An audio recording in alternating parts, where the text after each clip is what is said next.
y'all, it's Katie and welcome back to my channel. Today we are talking about form and efficiency for Deadly Dozen labor number 2, the kettlebell deadlift. If you don't know what Deadly Dozen is yet, I have an entire race overview up here, so check that out. But for today, we're focusing on labor number 2, which again is that kettlebell deadlift. So let's get right to it. First off, with the kettlebell deadlift, we want to make sure that our feet are at or just slightly wider than shoulder distance. A sumo position is not allowed. So making sure those feet are just wider than shoulders at maximum. And then we're going to make sure we lift, hips and knees extend at the top. And then that kettlebell has to tap the floor every rep to count. If it doesn't tap, it's not a rep. That's a no rep. So that's our basic form rules. When it comes to a deadlift, we want to make sure we're using the hips primarily, so we're hinging down and that torso comes down.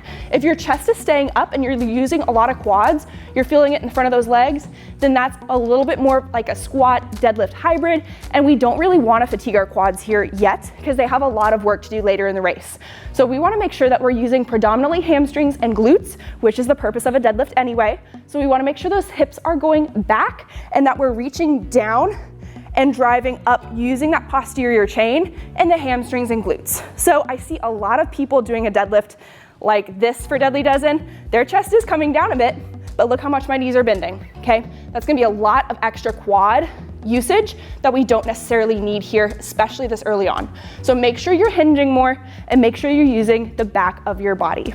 So the main 2 ways I would recommend to train for this is one of 2 ways. First off is go heavier. If we increase our maximum threshold of strength, getting heavier deadlifts, doing those heavier compounds, we're going to be able to manage this weight easier.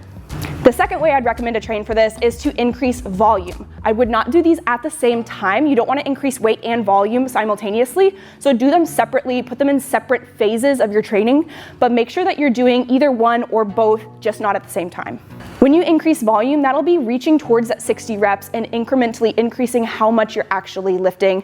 So that would be at race weight or working your way up to race weight, whatever that looks like for you and where you are right now. But that'll help you dip your toes in the waters and get used to that higher volume that the race is going to have. And once you get stronger and adapted to that high rep requirement, then these should be a little bit easier when you encounter them in the race. But that's all I've got for you guys in this video. I do have 2 resources that can help you train into these types of races though. First off is my freebie, the Ultimate Race Day Packing List, so you will never forget a race essential again.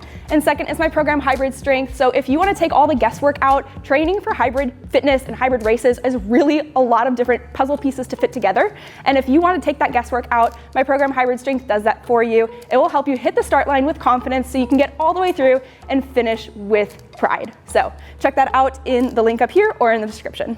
But other than that, I'll see you guys in the next one. Bye!